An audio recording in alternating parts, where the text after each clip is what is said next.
Hello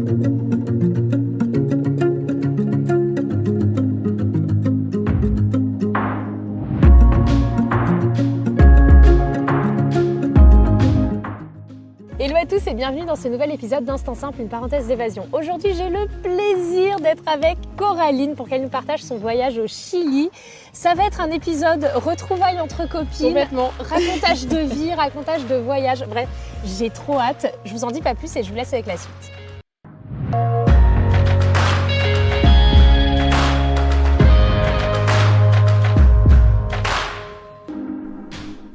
Bienvenue sur Instant Simple, une parenthèse d'évasion. Je suis Lina, coach de vie certifiée et voyageuse solo passionnée. À travers ce podcast, je vous propose chaque mardi un récit de voyage, une anecdote qui a été transformatrice pour moi ou l'un des invités. Le but, c'est d'aller explorer ensemble les leçons de vie qu'on a pu tirer de ces expériences, parfois un peu folles quand même. Alors si vous cherchez un podcast qui mixe développement personnel et voyage, vous êtes au bon endroit. Si ce concept vous plaît, je vous invite à soutenir ce podcast en laissant une note, un commentaire ou en le partageant à vos proches. Sur ce, bon épisode. Hello Coco. Hello Lina, comment ça va? Ça va et toi? Bah écoute, ça va très bien. Ça fait tellement longtemps. 4-5 ans. Ouais, 4-5 ans à peu près. Pour vous qui nous écoutez et qui nous regardez maintenant, parce que les épisodes sont dispo sur YouTube en format vidéo et aussi Spotify, je fais au mieux avec la connexion que j'ai. Pour ceux qui nous regardez, on est actuellement au bord du lac Léman, dans un parc. Et Coco, on se connaît depuis le lycée. Le lycée, depuis, ça fait 13 ans maintenant. Purée. On se connaît. Ouais. Ouais. Ah là là, ah oui, c'est vrai qu'on a 28. On était en seconde ensemble, voilà.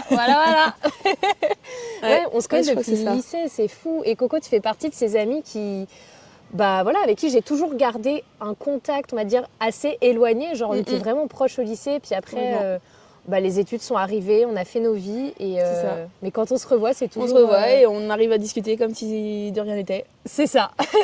On a tous ce genre d'amis. Mais complètement. Et on se suit de loin et voilà. Et nous voilà aujourd'hui. Aujourd'hui, À ici. Et l'histoire, c'est que hier, du coup, j'ai posté sur Insta une story en disant, vas-y, si vous êtes du coin. Ouais, si vous êtes du coin, du 74, et que vous êtes chaud à enregistrer un épisode de podcast, manifestez-vous. Et tu t'es manifesté, Oui, et je je me me suis dit, manifestée. mais of course, faut qu'on fasse un épisode avec tous tes voyages, là, genre, j'ai pas tout suivi. Du coup, Coco, est-ce que... je t'appelle Coco, hein, mais en Oui, vrai, elle s'appelle t'inquiète. Coraline, mais tout le monde l'appelle Coco. Est-ce que tu peux nous teaser, là, en 30 secondes, ce que tu vas dire pendant cet épisode? C'était un voyage. Donc, on va parler du Chili, donc un voyage que j'ai fait qui a été suite à une invitation d'un mariage. Et en fait, ça a été un voyage plein de signes de l'univers, plein d'alignements où j'étais à ma place et qui a transformé aussi ma vie après ce voyage. En rentrant ici, j'ai pris ce que j'avais appris de ce voyage pour le transformer ici et changer ma vie du quotidien réellement. Et J'adore, Et voilà. T'as déjà dit trop de choses, j'ai envie de te poser plein de questions. Écoute, je te propose qu'on rentre dans le vif du sujet. Donc, est-ce que tu peux peut-être nous mettre un peu dans le contexte, pourquoi le Chili, c'est quoi cette invitation, tout ça? Alors, pour le contexte, donc, comme tu le sais, après les études, je suis partie 1 an en Angleterre. Ouais. J'ai rencontré une fille là-bas qui s'appelle Paulina, qui est chilienne, son mari est chilien, et avec qui je me suis super bien entendue là-bas. Et donc, elle s'est mariée et elle m'a invitée à son mariage. J'ai reçu l'invitation le 14 juillet 2024. Meilleur 14 juillet de ma vie. Où dès que j'ai reçu l'invitation, je lui ai dit évidemment que je viens. Il n'y a pas de raison que je ne vienne pas. Et me voilà, donc j'ai dit oui. Par contre, j'ai pris mes billets d'avion 7 mois après parce que j'avais quand même un peu le stress de partir toute seule au Chili, sans parler la langue, enfin tout ça quoi. C'était le premier vraiment voyage seul, donc beaucoup d'appréhension et j'ai vraiment tardé. Hein. Même elle a cru que j'irais jamais. Ah ouais. Qu'on se le dise, elle me l'a dit le jour du mariage, elle m'a dit je pensais pas que t'allais venir. Mais c'est ouf parce que du coup, après à Londres, quand tu étais en Angleterre, tu es partie toute seule aussi, non? Oui, je suis partie toute seule, mais en soi j'allais vivre là-bas. Donc je suis partie là-bas, j'avais une agence, je savais plus ou moins où j'atterrissais. Alors oui, je suis partie seule, oui, je savais pas parler la langue, mais je le vois pas comme un voyage, mais je le vois plutôt comme une expérience parce que j'ai vraiment vécu là-bas. Ouais, je comprends. Enfin voilà, pour moi, il y Ouais, a c'est cette deux séparation, c'est deux choses différentes. Même si en soi, c'est aussi un voyage et c'est aussi une expérience qui a apporté plein de choses aussi derrière, dont ce voyage au Chili. Et ça a été quoi ton déclic justement Tu dis que tu as attendu longtemps pour réserver ton billet d'avion. Comment tu as fait le jour où tu l'as réservé? Genre, qu'est-ce qui s'est J'ai passé dans réservé ta le tête? 1er ou le 2 janvier. Donc là, je me suis dit, c'est l'année du mariage, j'ai plus le choix. Là, si je réserve pas mes billets d'avion maintenant, j'aurai pas de billets d'avion pour le mariage, Ouais. en fait, tout simplement. Et ton truc, c'était quoi? C'est de te dire, tu pars pour le mariage et t'en profites pour visiter le Ouais. pays après? Oui, quitte à faire 14 heures de vol depuis Paris, autant profiter, prendre C'est 3 clair. semaines de vacances et faire une semaine du coup avec eux sur place. Et après, visiter le Chili, qui est un pays absolument incroyable, avec des paysages fous. De ouf, ouais. Ouais. Donc, donc le plan, c'était quoi? T'atterrissais, tu faisais une Le semaine plan, avec tes potes? j'atterrissais, je faisais une semaine avec eux, le mariage tombait au milieu. J'ai atterri le jeudi, le mariage était le samedi, dimanche et je repartais le mardi. Ok. Après ça, du coup, le plan, c'était que je parte en Patagonie. J'avais réservé mes avions, etc. pour la Patagonie. Et après, je ne savais pas trop. J'avais mes 2 spots de Patagonie où je voulais aller. Et après, la dernière semaine, je ne savais pas trop quoi faire. Et on s'est décidé sur place, en fait, avec ma pote, sur ce qu'on allait faire. Et du coup, j'ai tout remonté, je suis remontée tout en haut.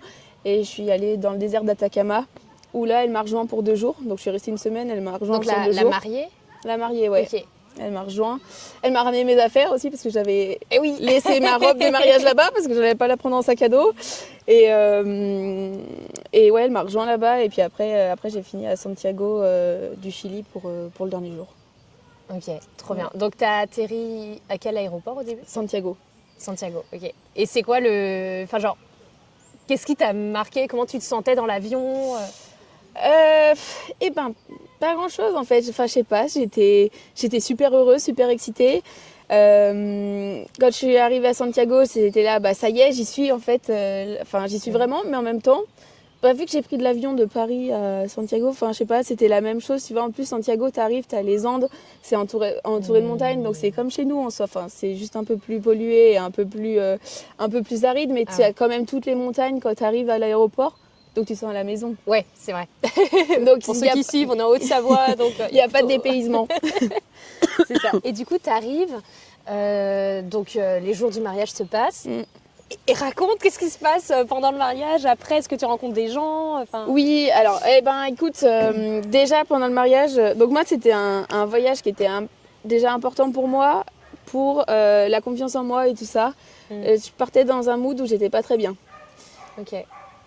Va à un mariage dans un pays étranger où t'es la seule étrangère, laisse tomber. Et j'imagine, alors là, l'espagnol, tu parles pas en plus espagnol? L'espagnol, je parle pas du tout. Hein. Non entiendo et non hablo espagnol. Hein.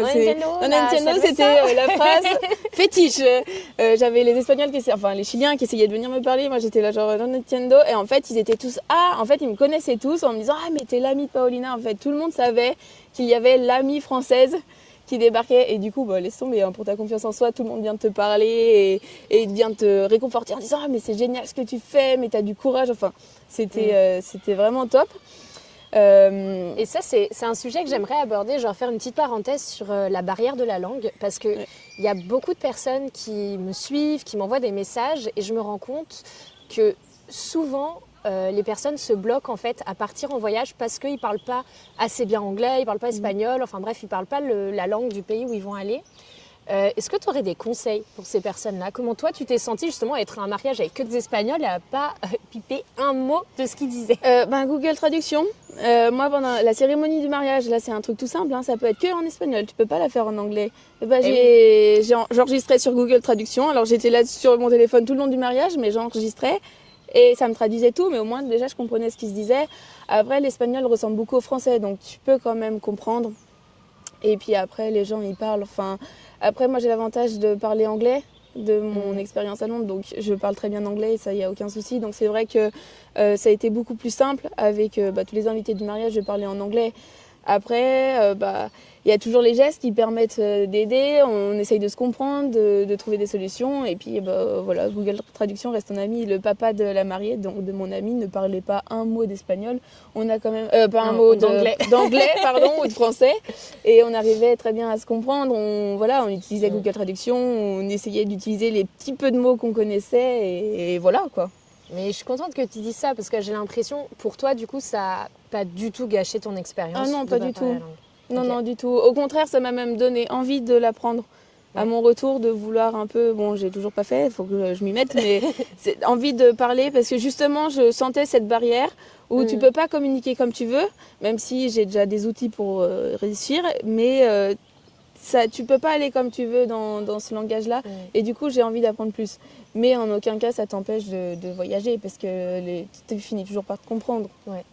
Ah, mais trop bien. Donc du coup, parenthèse fermée, merci d'avoir rassuré beaucoup d'auditeurs là-dessus parce que c'est un vrai sujet, genre la barrière de la langue, c'est un vrai sujet pour énormément de personnes et tout le monde. Mais je pense que, tu sais, on a été focalisés au lycée, nos cours d'italien avec, on ne dira pas le nom de la professeure, enfin tout ça.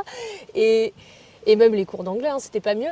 Mais c'est vrai qu'on a été traumatisés avec nos cours d'anglais du collège-lycée où on nous flagellait si on se trompait et tout. Ouais. Et du coup, on n'ose pas parler en fait. Alors qu'en fait, c'est ça le problème. En fait, c'est le problème. Mais puis le problème, il est très français et de se regarder et de se moquer les uns des autres quand tu parles en cours et que tu fais une mauvaise prononciation.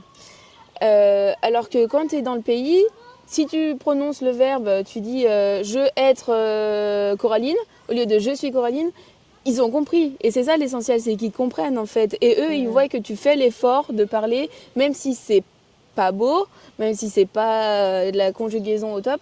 Eux, ils voient que tu fais cet effort-là et eux, dans le sens inverse, vont faire un effort aussi. Ouais, c'est vrai. Du coup, parenthèse fermée. Donc vas-y, le mariage se passe. Le mariage se passe. Donc après le mariage, je suis partie point sud du Chili, qui s'appelle Punta Arenas. Ok. Et là, alors j'avais rien prévu dans ce truc-là. J'ai débarqué. Donc t'es partie comment? T'as pris un avion? Ouais, c'est un avion. Okay. Ouais, c'est tellement grand. Le Chili, c'est le plus grand. C'est le plus long pays du monde. Oui. Je pense qu'on se rend pas compte en fait, mais oui, t'es obligé de prendre un avion. C'est beaucoup en avion.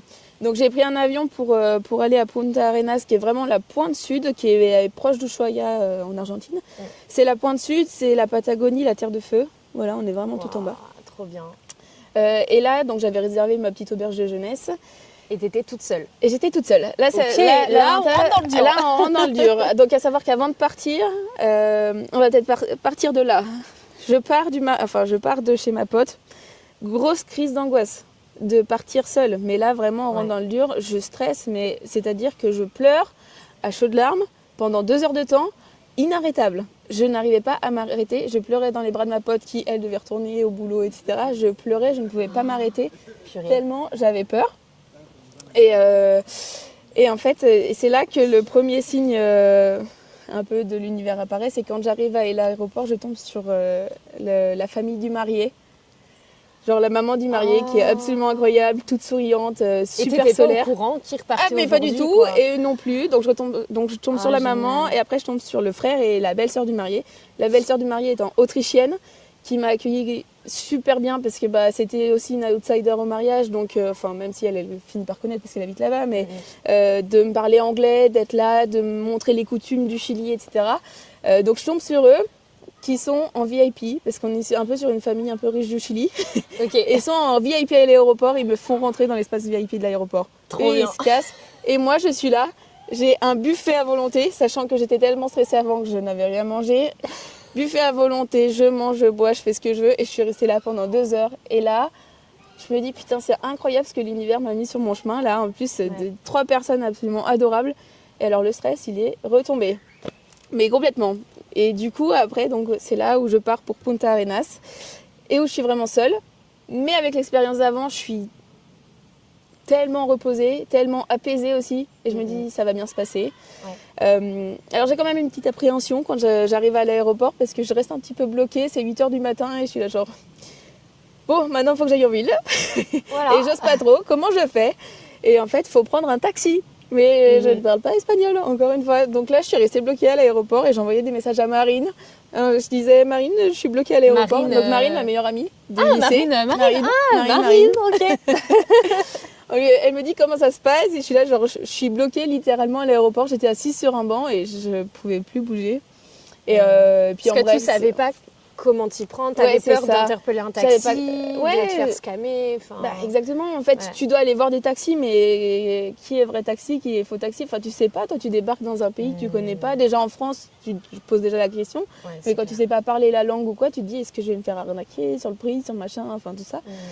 Et puis bon, bah, j'ai pris mon courage à deux mains et je suis sortie de ma petite place et j'ai un taxi qui est venu me voir et qui m'a proposé de m'emmener, donc je me suis dit allez let's go. Donc il m'a emmené directement à mon auberge. Et à l'auberge, là j'ai discuté avec le gars qui m'a proposé les différentes excursions, qui m'a montré ce qu'il fallait visiter dans la ville. Et j'ai fait un peu comme ça mon petit voyage. C'était la première fois que t'allais dans une auberge ou pas? Non, j'en avais déjà fait avant.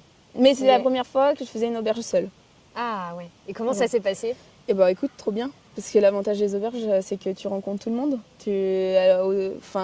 Tout le monde, donc tu parles anglais, tu parles espagnol, tu parles français.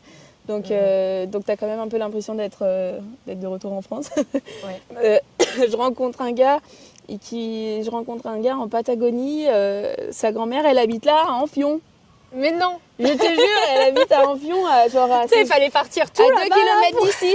Et j'étais là genre mais c'est énorme quoi. Enfin, c'était trop drôle. Donc c'est toutes ces petites rencontres et tout qui sont incroyables en fait.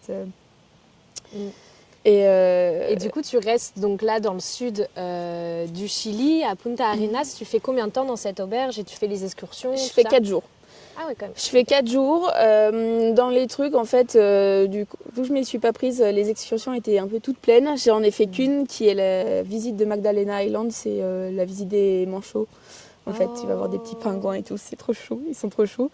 Et le reste, en fait, je me suis basée sur ce que le gars m'a dit de faire dans la ville. Donc, il m'avait dit, il y a un mirador, il faut aller au mirador, il faut aller au cimetière, il faut aller voir, il y a un centre militaire, enfin voilà, tu vas voir un peu tout ça. Il m'avait donné les points à aller faire.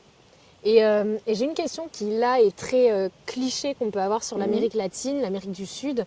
Tu sais, souvent, on dit en mode « Non, mais l'Amérique du Sud, toute seule, c'est trop dangereux en tant que fille et tout, blablabla. » Moi, c'est vrai que j'ai fait l'Asie du Sud-Est. Alors, pour le coup, en tant que fille toute seule, t'es tranquille au possible. T'es plus tranquille qu'à Paris, tu vois. Ouais. Toi, comment tu t'es sentie dans une ville au sud du Chili toute seule? Est-ce que tu as eu C'est des super appréhensions safe. ou pas? Super safe, La ok. Patagonie est super safe. Tu peux y aller, c'est très safe. Après, je faisais attention de ne pas sortir le soir seul. Malgré tout, tu fais quand même attention à ça, tu vois. Mais la Patagonie est super safe. Je dirais pas la même chose du nord du Chili. Ok. Santiago, San Pedro de Atacama, c'est des villes qui craignent un peu plus. Donc là, pour le coup, ouais, je faisais un peu plus attention et j'étais un peu plus sur mes gardes. Tu sors pas avec ton téléphone dans la rue. En Patagonie, il n'y a pas de souci. Tu trimbales ton téléphone dans la rue, ok. Les autres, tu le laisses ranger. Mais après, tant que tu restes safe, tu fais attention, tu t'acceptes pas, je sais pas, à boire de n'importe qui, tu vas pas parler à n'importe qui. Oui, voilà, Enfin, ça c'est comme reste, chez nous, en fait. Ouais, ça reste des réflexes que tu ferais pas Voilà, ici. c'est ça. Quoi. Ouais. C'est ça. Et honnêtement, moi, je pense qu'en France, on n'est pas plus en sécurité qu'ailleurs, hein, honnêtement. Non, tu sais qu'il y a un classement qui est sorti cette année, comme quoi la France, aujourd'hui, dans le pays où on se sent le plus safe, c'est passé après le Mexique, tu vois. Ouais, mais ça Genre m'étonne pour pas. te dire, genre moi Non, ça non. m'étonne pas. Quand Ouais. les gens ils me disent ouais t'as pas peur une fille toute seule, je dis mais va à Paris, genre va à Paris, tu te fais tes frayeurs, hein, t'as pas besoin d'aller loin. Complètement, mais complètement. Donc non, en fait, en vrai, non, franchement. Et puis tout le monde est cool. Tu rencontres plein de voyageurs aussi, parce que la Patagonie reste quand même très touristique, donc tu as plein de voyageurs, etc. Donc tout le monde connaît ce que c'est. Et Trop c'est ce que bien. c'est. Et donc là du coup on est à Punta Arenas, au sud du Chili, pendant 4 jours. Ouais. Est-ce que tu as des petits tips d'ailleurs s'il y a des gens qui veulent visiter cet endroit? Est-ce que c'est un endroit que tu recommandes? Est-ce qu'il faut s'y prendre à l'avance pour les excursions? Ouais, pour les excursions, il faut s'y prendre un petit peu à l'avance. Ou alors aller voir ceux des auberges de jeunesse, parce que du coup, en tout cas, moi, ils connaissaient, etc. Mais je me suis prise trop tard. En fait, c'est juste ça. J'y serais allée dès le premier jour. Je lui aurais demandé dès le premier jour de réserver telle ou telle excursion. Ça aurait été bon, mais ça l'a pas fait. Ah oui, ok. En fait. Du coup, Punta Arenas, j'ai pas tant de tips que ça. parce que c'est pas une ville qui m'a marquée. Alors ça m'a quand même marquée, je suis arrivée, il y a eu un arc-en-ciel, c'était beau, mais j'ai pas pu trop voir tant que ça. C'était, tu vois, on voit vraiment que c'était la première ville que je faisais et où j'ai pas trop osé. Ok. C'est littéralement ça. Donc du coup, je peux pas trop en dire dessus. Ouais. Je comprends. Ouais, tu faisais genre les points qu'on te disait de faire, Ouais, c'est ça. les trucs touristiques, parce que tu n'avais pas trop envie de t'aventurer Ouais. n'importe où, quoi. Ouais, c'est ça. Ok. Donc ouais, je sais pas trop dire. Il y a peut-être des belles choses à voir, hein, mais j'en ai pas trop fait là-bas. Et ensuite? Ensuite, après ça, je suis partie à Puerto Natales. Donc là, c'est un petit peu plus au nord. Donc là, j'ai pris le bus qui relie, je crois, il y a 3 heures entre les deux. Ah, ça va. Et Puerto Natales, c'est la ville, je dirais un peu, c'est la base où il y a plein de trekking. Parce qu'à côté de Puerto Natales, c'est à Torres del Paine. C'est un parc national qui est connu pour des gros treks, des grosses randos, voilà. Et le Torres del Paine, c'est un parc qui est incroyable. Et Puerto Natales, c'est vraiment la ville de base, c'est la base du truc Ok. en fait. En gros, c'est là où tout le monde se rejoint. Donc là, j'étais dans une petite auberge. Alors je me suis fait avoir, j'avais pas regardé, il n'y avait pas de cuisine pour cuisiner. Aïe. Donc là, c'est un petit tips. Regardez sur les auberges si vous avez des cuisines, parce que moi, je m'étais dit, je vais me faire à manger à Puerto Natales une fois que je serai un peu posée et tout. Et ben pas du tout. Là, il fallait prendre des trucs déjà faits, là, lyophilisés et tout, puis tu mets ta petite eau et puis voilà. Donc ça, c'était le seul truc, le seul point un peu négatif de l'auberge que j'avais, mais du coup, j'ai rencontré des gens là-bas qui m'ont rassurée, avec qui on a discuté, etc. C'était vachement cool, avec qui je suis sortie, boire des coups, rencontrer, jouer. Est-ce que tu as fait des expéditions avec des personnes que tu as rencontrées justement dans Non. les auberges, ou tu sortais plus le soir avec eux, mais la journée Je tu sortais le restais soir. seule? Mais en fait, moi, ce que j'ai fait, parce que je voulais quand même faire des expéditions et voyager, vu que c'était mon voyage seul, vraiment le premier, je voulais rester safe. Donc en fait, je suis passée par un site internet, on ne citera pas le nom parce que voilà, mais je suis passée par un site où tu as plein d'excursions, Ok. c'est safe. Et du coup, je bookais mes excursions dessus. Et je partais tous les jours en excursion avec ce site internet. Ah, trop bien. Ok. Ouais, et du coup, voilà, donc j'ai fait. Bah, tu peux dire, hein, c'est quoi? C'est Get Your Guide. Ah oui, ok, je connais. Donc Ouais. ça, vraiment, pour un premier voyage solo, c'est top. Tu es dans ta ville et tu regardes tout ce qu'il y a à faire et ça, c'est génial. En plus, tu as des avis, enfin, genre, c'est... Ouais. Je vois ce que tu veux dire. Ouais, t'as les avis, tu sais sur qui, enfin voilà, tu sais sur quoi tu peux compter. Moi, ils venaient nous chercher directement à l'auberge, la plupart. Donc quand ils faisaient leur tour pour partir. Et du coup, là, j'ai fait plusieurs excursions. Et là, pour le coup, Puerto Natales, il faut y rester quelques temps si tu veux voir un peu tout, parce que c'est vraiment très très beau. Autant la ville que le reste. Tu vois vraiment que tu es dans la Patagonie, tu as vraiment les montagnes à côté. Sauf que toi, tu es au niveau de l'océan. Parce que c'est l'océan et tu as les fjords. Les fjords, c'est à faire, c'est magnifique au lever du soleil, mais c'est incroyable. Tu es à la brume et tout. Mais mon meilleur souvenir, c'est d'avoir fait les fjords. C'est une excursion que j'ai quand même appelé ma mère en me disant, maman, elle coûte quand même 300 € cette excursion. Est-ce que je la fais ou pas? Et elle m'a dit, tu vas y aller qu'une fois dans ta vie? Oui. Bon, bah alors vas-y, fais-le. Ouais. Est-ce que tu te souviendras de ces 300 € dans un an sur ton compte, tu vois? C'est surtout ça la question. À l'heure actuelle, moi je te le dis, oui. Oui, bon, voilà. Non, mais à côté des fjords et de ce que j'ai vu et des souvenirs que j'ai, non, mais c'est incroyable. Et tu penses que c'est des choses, là tu l'as fait dans le cadre d'une excursion, mais quelqu'un qui n'a pas envie de le faire en excursion, est-ce qu'il peut s'y rendre tout seul? Non, parce que là, les fjords, c'est avec les bateaux, etc. Donc, il te faut un guide dans tous les cas. Ouais, là, Ok, il faut ok. un guide. Après, quand tu vas, du coup, à Torres del Paine, là, dans le parc, tu as des randos et ça, tu peux faire tout seul. Tu n'as pas besoin d'avoir de guide, il faut juste que tu arrives à aller là-bas, À parce trouver qu'il y a ton quand même rando. 1 heure de route depuis Puerto Natales, à peu près, Ok. pour aller au début de Torres del Paine. Mais par contre, ouais, tu peux faire tes randos seul, là, pour le coup. Et donc les fjords, incroyables. Ah, les fjords, ouais. Mon plus beau souvenir, c'est les fjords. Parce qu'à la base, c'est pour aller voir des glaciers. Mais moi, c'est les fjords que j'ai retenus. Parce que c'était incroyable, c'était trop beau. Trop bien. Et du coup, tu as fait combien de temps à cet endroit? J'ai fait 5 jours. Ah ouais, quand même. Hein. Donc les 3 semaines, ça passe vite là. Si tu fais déjà... Les 3 semaines, ça passe super vite. Et Ouais, donc j'ai fait après 4 ça, jours. tu as fait quoi? Et après, je suis partie à San Pedro de Atacama. Donc là, tout au nord. J'ai Donc, t'as repris pris un l'avion. avion. Ok. Et on est monté tout au nord. Et là, c'est le désert. Donc là, on change complètement de paysage. Patagonie, t'es un peu chez nous. T'as de la montagne, t'as l'océan, t'as un peu de tout, t'es bien tranquille.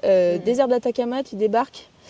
C'est incroyablement beau, mais ça n'a rien à voir avec ce que tu as vécu de ta vie. Ouais. Autour de toi, donc bon, tu as quand même des montagnes, parce que tu as quand même les Andes autour de toi, mais c'est des volcans. Tu as des volcans partout, c'est trop beau. Ah ouais, ok. Et puis ça reste un désert, donc avec les salars. Le premier jour que j'ai fait, je suis allée voir des geysers. Et là, tu montes à 4000 mètres d'altitude, Ah ouais, voire d'accord, ok. 4005. Là, la respiration, elle est un peu difficile. Hein. Le premier jour, tu débarques... c'est Et un même peu pour chaud. nous qui sommes de la montagne, genre, Bah, on se dit, ouais, on a l'habitude, mais 4000. on monte jamais quand à même, 4000, tu vois. quoi. Ouais, c'est vrai. Pardon. Donc ouais, non, 4000, ça fait, et tu descends et tu commences à marcher, et tu te rends compte que même si tu marches à plat, 4000, c'est 4000. Hein. Tu les sens passer, hein. Tu t'es essoufflé au bout de 3 secondes. Donc, Ok. mais San Pedro, c'est vraiment très très beau. Enfin, les paysages autour, c'est vraiment très beau. Et là, pour le coup, pour toutes les excursions, c'est ma pote qui connaissait en fait une agence, qui m'a recommandé l'agence, et j'ai fait toutes les excursions de l'agence. Il te connaissait. Ah, il te connaissait à la Coraline, fin. elle est meilleure Meilleure cliente. de l'année. Hein. Je les ai toutes faites, mais parce que voilà, encore une fois, j'ai qu'une vie, je vais sûrement le faire qu'une seule fois. Ouais. Et du coup, je me suis dit, je vais tout faire. Donc, j'ai vraiment fait tout ce que tu as à voir. Donc, tu as des geysers à voir là le matin, il fait moins 5 degrés, c'est magnifique. La vallée arc-en-ciel, tu as les roches rouges, enfin. Bref, tu as plein de trucs à voir. Et comment tu as défini cet itinéraire justement? Parce que donc tu as commencé à Santiago, là où il y avait le mariage, ensuite c'est descendu, tu as fait 2 destinations dans le sud, une dans le nord, après tu es retourné, j'imagine, à Santiago du coup. Ouais. Est-ce que c'est quelque chose que tu avais défini en avance? Non, pas du tout. Ou pas? Okay. Je savais que je voulais aller en Patagonie, ça je le savais, donc j'avais fait en sorte d'aller en Patagonie. Okay. Pour le reste, en fait, on a vu entre guillemets, le jour J avec ma pote. Elle me disait, soit tu reviens à Santiago, tu fais le reste de ta semaine à Santiago, soit tu vas à San Pedro de Atacama. Le seul truc, c'est que Santiago, ça reste une ville qui n'est pas très safe. Et elle, en tant que Chilienne, me disait, j'ai pas envie que tu sois seule là-bas. Parce que tu es étrangère, tu parles pas un mot d'espagnol. J'ai pas envie que tu sois là-bas, c'est moins safe. Donc, va plutôt à San Pedro. En plus, là, tu auras plein de choses à voir, tu auras des excursions. Donc, tu seras pas à vagabonder seule dans la ville. Oui, puis dans tous les cas, tu devais revenir dans le nord pour reprendre ton avion. Voilà, pour rentrer, c'est ça. Donc voilà, elle m'a dit, et puis vu la beauté de tout ce qu'il y a autour de San Pedro, tu peux pas louper le désert d'Atacama. C'est la chose à voir au Chili, c'est incroyable. Mais est-ce que c'est quand tu dis les montagnes arc-en-ciel, c'est la fameuse photo qu'on voit avec des sortes de dunes, montagnes de toutes les couleurs là? Non, c'est ça ou pas? Non, pas du tout. Non, ça je crois que c'est au Pérou si je dis pas de bêtises, ou en Bolivie, un truc comme ça, il me semble. Non, là la vallée arc-en-ciel, c'est en fait c'est des couches de montagnes qui sont de différentes couleurs. Donc tu as les roches rouges au départ, et puis après ça va devenir blanc, vert. Et puis après, tu as le ciel bleu. Et en fait, il faut compter le ciel bleu pour que ça te fasse l'arc-en-ciel quand tu regardes ces différentes couches. Ok. Et là, du coup, dans ce voyage, pareil, c'est un mot que j'ai souvent de mes abonnés. C'est le fait d'avoir peur de ne pas réussir à rencontrer du monde, de ne pas réussir à connecter. Parce que souvent, les personnes qui n'ont jamais voyagé en auberge, par exemple, tu vois, elles se disent mais comment tu peux rencontrer facilement du monde? Moi, je sais à quel point c'est facile, mais je voudrais avoir ton avis là-dessus. Comment tu t'es sentie sur rencontrer du monde? Est-ce que déjà, tu étais dans cette optique-là ou pas vraiment? Alors, moi, je suis très timide de base. Donc, moi, c'est pas évident. Et moi, je fais partie de ces abonnés-là. Ok. Donc, c'est très bien d'avoir ton avis. Ouais, moi, c'est pas évident de rencontrer du monde. Alors, après, il faut savoir que ici, en France, j'ai une vie avec tout le temps du monde. Je ne suis jamais seule, à part quand je rentre le soir chez moi. Mais je suis jamais seule, je vois tout le temps du monde. Tous les week-ends, je sors. Enfin, j'ai une vie très, très remplie.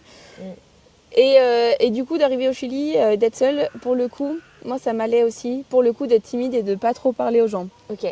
Et en fait, après, effectivement, en auberge, là, ça va être à toi d'oser aller voir les gens ou d'oser discuter. Donc moi, je sais que j'ose pas forcément. Donc la première auberge, j'ai discuté un petit peu avec des Belges parce que pour le coup, on n'avait pas cette barrière de la langue. Je parlais en français avec eux sans souci. Mais je restais dans mon coin. Et en fait, on voit au fur et à mesure du voyage qu'au fur et à mesure des auberges, je commence à discuter avec les gens. Après, Puerto Natales, là j'ai discuté, il y avait une fille qui voyageait beaucoup. Donc là, c'est plus elle qui vient vers toi, tu vois, elle a l'habitude, elle connaît, elle est très ouverte. Donc là, on avait pas mal discuté. Et puis, ma petite rencontre de Puerto Natales, c'était un Irlandais. Et lui, je vais le retenir parce qu'il m'a trop fait rire. En fait, il avait plus de connexion Internet. Et ça part de là, il n'a pas de connexion Internet, il doit aller au supermarché. Et il me demande la route. Et je lui dis, moi, j'ai plus rien à manger, donc si tu veux, je t'accompagne. Et en fait, c'est passé comme ça. Du coup, je l'accompagne au supermarché, on achète nos trucs à manger, on va boire un coup derrière. Et après, on a passé la soirée à jouer aux jeux de cartes. Donc, moi, je lui ai appris la bataille. Lui m'a appris des jeux irlandais, du coup, pour le coup. Et voilà, en fait, et ça s'est fait comme ça. Et du coup, on est resté en contact. Et voilà, c'est juste pas de connexion Internet qui fait que, Ouais. qui fait que on s'est parlé. Et puis après, San Pedro, alors je m'entendais très bien avec le gars de l'accueil de l'auberge de jeunesse. Ok. Alors que lui, pour le coup, il parlait pas anglais, moi je parlais pas espagnol, mais je crois que c'est ce qui nous a fait rire en fait, c'était d'essayer de communiquer comme on pouvait l'un et l'autre. Donc lui, pareil, j'ai gardé contact parce que lui, c'était le seul que je voyais tout le temps. Et après, celle de ma chambre, dans ma chambre, je partageais aussi avec une Canadienne. Enfin, non, une Indienne qui vit au Canada. Et avec elle, on a passé la soirée ensemble. On s'est dit, allez, let's go, on va manger un bout ce soir ensemble. Alors qu'on se connaissait pas 5 minutes avant. Et on s'est dit, viens, on va manger un bout. Et let's go. Et depuis, pareil, on est toujours en contact. Et le but, ce serait d'aller plus tard la voir au Canada, quoi. Ah, trop Donc en bien. fait, faut pas avoir peur. Mais il faut quand même aller oser parler aux gens. Faut se dire, allez, let's go, j'y vais. Parce que si tu y vas pas, ça va...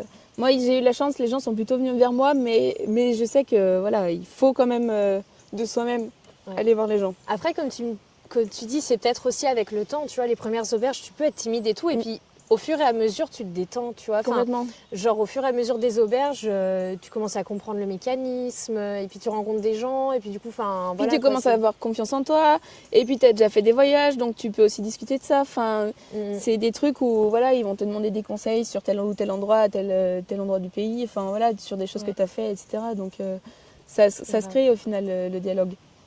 Et donc après, donc le nord, tu es redescendu voir tes amis à Santiago. Oui. C'est ça, avant ton départ. Ouais, alors non, en fait, eux, ils sont pas sur Santiago. Eux, ils sont à Concepción, c'est une ville à côté. Donc, je suis redescendue à Santiago le dernier jour. Je suis arrivée le mercredi pour prendre mon avion le jeudi, en fait. Oui, ok. Donc, Santiago, j'en ai quand même vu. Mais en fait, c'est là où il y a tous les signes qui se sont mis au fur et à mesure de mon voyage, qui se sont terminés à Santiago, où 3 jours avant de partir, je reçois un SMS, votre avion a du retard. Il est comment dire, delayed. Il est retardé. Décalé, ouais. Il est décalé de 11h. Donc en fait, je devais partir le jeudi matin à 11h et je suis partie le jeudi soir à 11h quasiment. Donc j'ai eu une journée entière pour Santiago et pour le coup, il y avait un ami des mariés que j'avais rencontré au mariage qui m'avait dit, si tu as besoin de visiter Santiago, tu me le dis.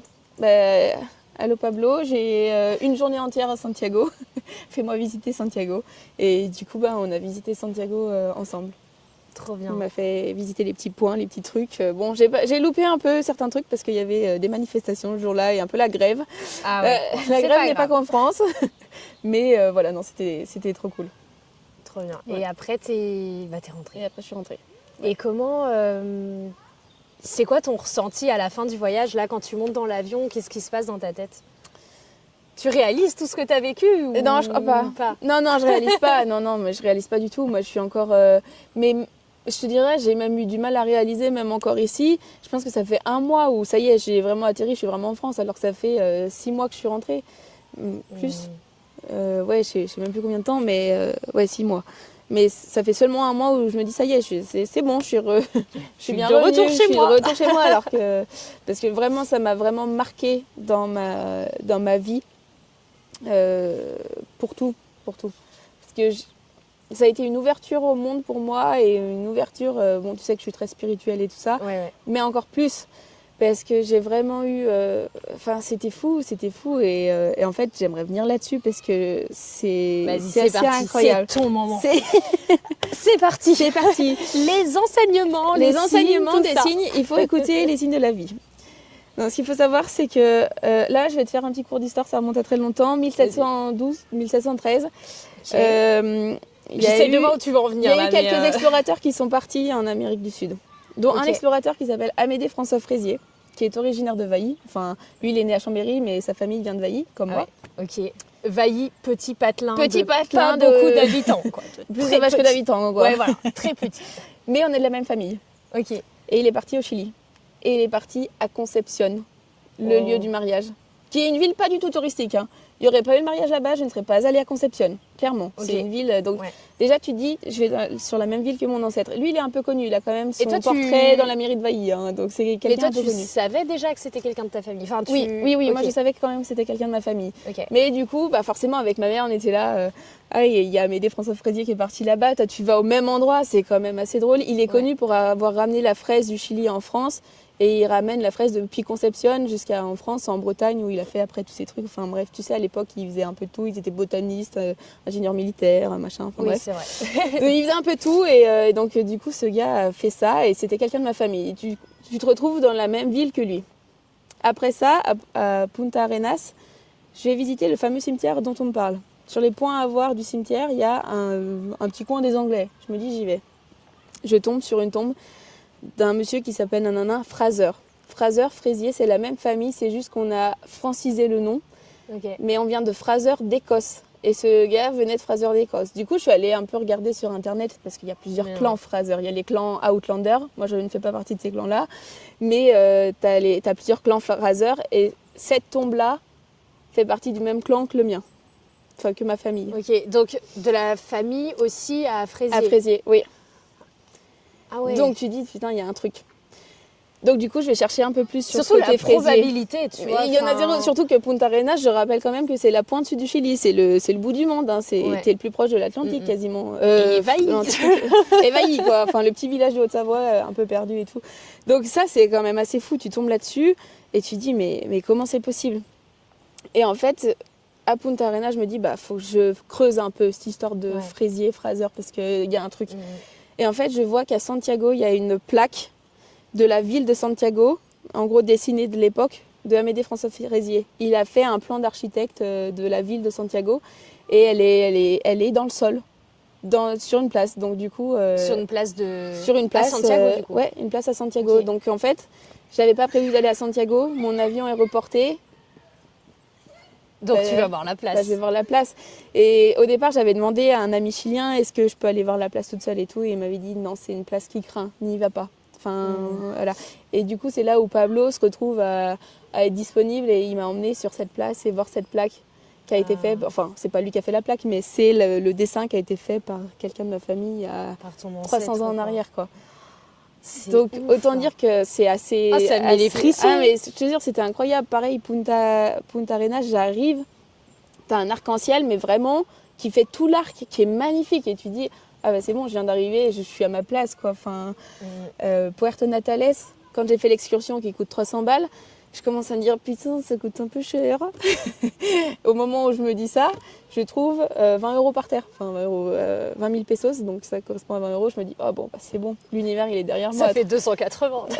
Voilà, c'est ça, c'est bon, tout va bien se passer.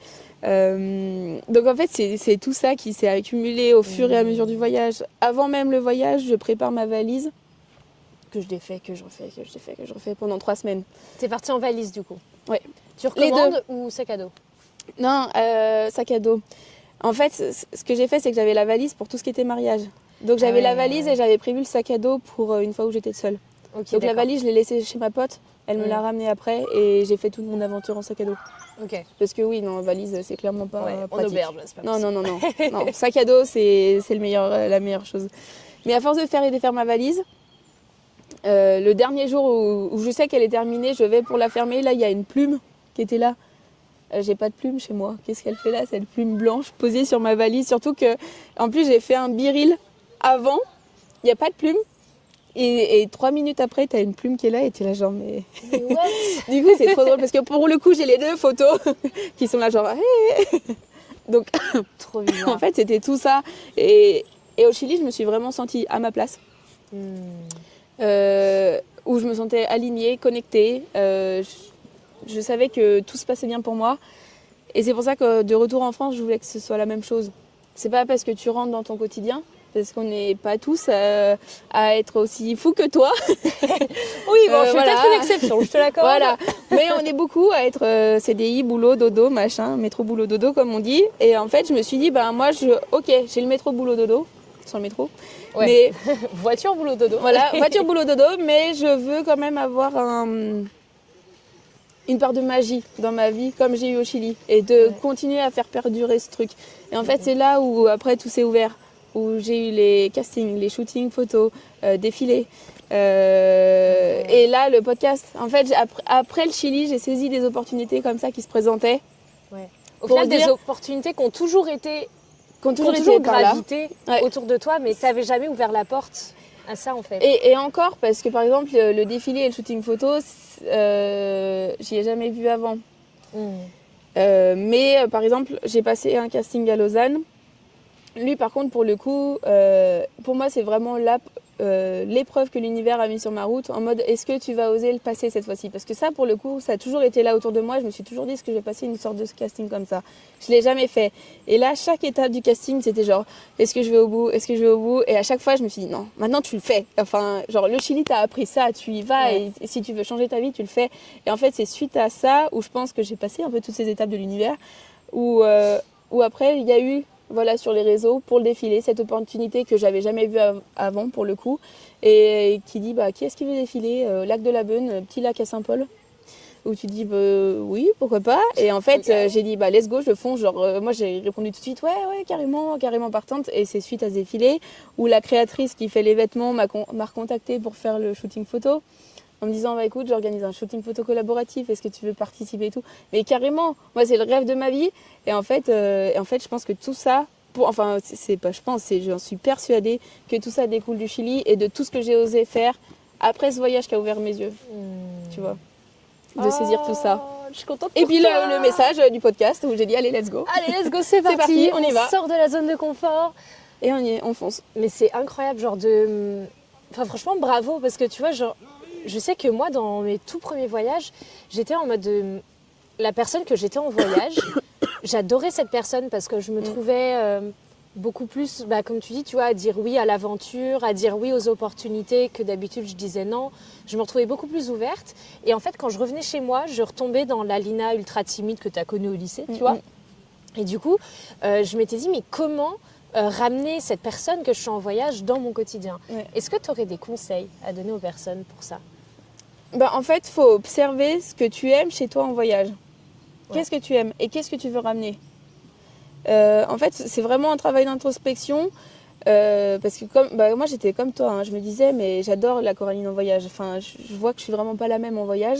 Et je me suis dit, je veux avoir cette même nana dans ma vie tous les jours parce que j'ai une confiance en voyage. Je suis superwoman en voyage. Et dans ma vie tous les jours, je suis là un peu renfermée, un peu voilà. Et je me suis dit, non. Maintenant, ça suffit.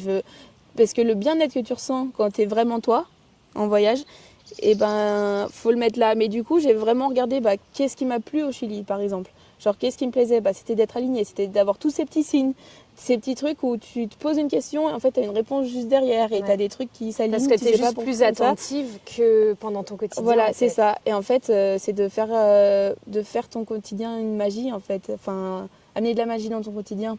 Et en fait, pour moi, c'est ce que j'ai réussi à faire depuis ces 6 derniers mois. C'est de réaliser tous ces petits rêves que j'avais en moi. Tu peux, par exemple, faire une liste de tes rêves. Genre 30 choses à faire avant de mourir ou avant mes 30 ans même. Moi, je suis plutôt avant mes 30 ans, pour le coup. Et en fait, dire qu'est-ce que je veux faire? Et en fait, je fais ça. Et tu les coches petit à petit. Et en fait, ça te ramène un petit truc dans ton quotidien où tu dis, aujourd'hui, allez, je suis en jour de congé, je fais un podcast avec Lina. Let's go, tu vois. Ouais. Alors que j'aurais pu être mon jour de congé et être allongée sur mon canapé. Et là, ça n'aurait rien changé. Alors que là, ça me rajoute le petit truc et la petite expérience qui fait, ouais, je l'ai fait. Ah, c'est trop bien. C'est trop bien et je te rejoins sur cette idée d'écrire 30 rêves. Je sais qu'une fois, j'avais participé dans un événement que j'organisais pour les chefs d'entreprise, là. Il y avait un gars qui était intervenu, Kim Benour, et en fait, il nous avait demandé d'écrire 100 rêves à faire avant de mourir. Et le défi qu'il nous a dit, c'est de ne pas s'arrêter tant qu'on n'en a pas écrit 100. Et il dit, genre, tu restes assis tant que t'as pas tes 100 décrits. Tu vois, tu sais pas un truc, tu le fais en plusieurs jours. Non, c'est tu le fais en une fois. Et en fait, cet exercice, il est incroyable. Enfin, franchement, je te conseille de le faire 1000 fois parce qu'il est trop bien. C'est qu'à un moment, tu te poses. Alors du coup, moi, je ne l'ai pas fait direct. Tu vois, j'ai attendu un jour où j'étais posée. J'avais bien 2 heures devant moi, tu vois. Et j'ai pris un carnet et j'ai commencé à écrire 100 choses à faire. Alors ouais, les 20 premiers rêves, c'est facile, tu vois, parce que tu les connais. Mais en fait, pour arriver à 100, ça te demande... Ça fait un paquet quand même. C'est ça. En fait, ça te demande d'ouvrir des portes dans ton esprit. Tu sais, au début, tu mets tes trucs... facile, on va dire, enfin obvious que tu as. Et puis après, j'analysais vachement ce qui se passait dans ma tête, tu vois. J'avais le moment où je me disais, bah, vas-y, tiens, là, niveau sport, c'est quoi tes rêves ? Niveau amour, c'est quoi tes rêves ? Niveau professionnel, c'est quoi tes rêves ? Niveau loisirs, c'est quoi tes rêves ? Niveau voyage, c'est quoi ? Et en fait, à chaque fois, hop, t'ouvrais des nouvelles choses, des nouvelles... Et ça veut pas dire qu'il faut que tu fasses ces 100 choses-là avant la fin de ta vie. Mais ça veut juste... En fait, ça t'aide à voir que tu es passionné par des choses et qu'il y a des choses qui te motivent dans la vie et qu'il y a plus de choses que ce que tu crois, tu vois. Complètement. Et c'est... Enfin, ouais, j'adore ça. Et c'est OK que tes rêves, ils changent, hein. Mais complètement. Mais tout change. Toi-même, tu changes au cours de ta vie en fonction de tes expériences. Et au final, il y a peut-être un rêve que tu avais mis là sous le tapis en disant, bah voilà. Et puis en fait, un jour, il va juste être celui que tu veux à tout prix réaliser, alors qu'au final, pour toi, tu l'avais oublié, tu vois. Mais voilà, en fait, il faut se dire, ben là, voilà, par exemple, dans les 2 prochaines années, on n'est pas censé trop évoluer en 2 ans. Donc, dans les 2 prochaines années, qu'est-ce que je veux faire de ma vie ? Ben, ça, j'aimerais bien faire. Bon, bah, let's go. Et on se le fait, tu vois. Enfin, et c'est ce que j'essaye de faire, là, dernièrement. Trop bien. Je suis trop contente pour toi. Voilà. Ça fait déjà 45 minutes On n'a pas duré 1 heure. On n'a pas duré 1 heure, yallah. Est-ce que tu as quelque chose à ajouter, à partager ? Enfin, free time for you. Free time Non, comme ça, je sais pas. En fait, écoutez-vous, écoutez vos envies, n'écoutez pas les autres. Parce que si j'écoutais les autres, je serais toujours pas partie au Chili, puis je serais même jamais partie à Londres et je serais là depuis 15 ans, je serais toujours au même endroit, tu vois. Et c'est parce que j'ai surmonté ces peurs, j'ai surmonté ce que les autres disaient de ne pas partir, de faire attention, de voilà. Oui, faut faire attention, ça je vais pas dire le contraire, mais il faut oser le faire, oser sortir de sa zone de confort. Ça c'est la zone de confort, on en parle beaucoup, on entend souvent parler, mais je pense qu'on s'en rend vraiment compte de ce que c'est une fois qu'on est sorti de ça. C'est ça. Parce qu'on a quand même cette petite boule au ventre au moment de le faire et en fait il faut l'avoir parce que c'est aussi un moteur et il faut le faire quoi. Enfin, voilà. Trop bien. Et qu'est-ce qu'on peut te souhaiter pour la suite ? Eh ben écoute, encore des voyages, Ouais. des voyages solo hein, pour le coup parce que Trop moi ça bien. m'a vraiment... moi je suis rentrée du Chili, j'ai dit bon les copines je vous aime bien, hein. Je vais continuer à partir de 3 jours avec vous mais je pense que la plupart maintenant je vais les faire seule. Donc ouais, d'autres voyages solo et puis voilà. Trop bien. Et je te souhaite tout de bon, tout ça, merci. tout ça. Et puis là, on va aller boire. On va vous laisser. On va aller boire un coup pour continuer à papoter de tout ça. Merci beaucoup, Coco, Merci à toi. pour cet épisode. C'était incroyable. J'ai trop kiffé. Bah tant mieux, parfait.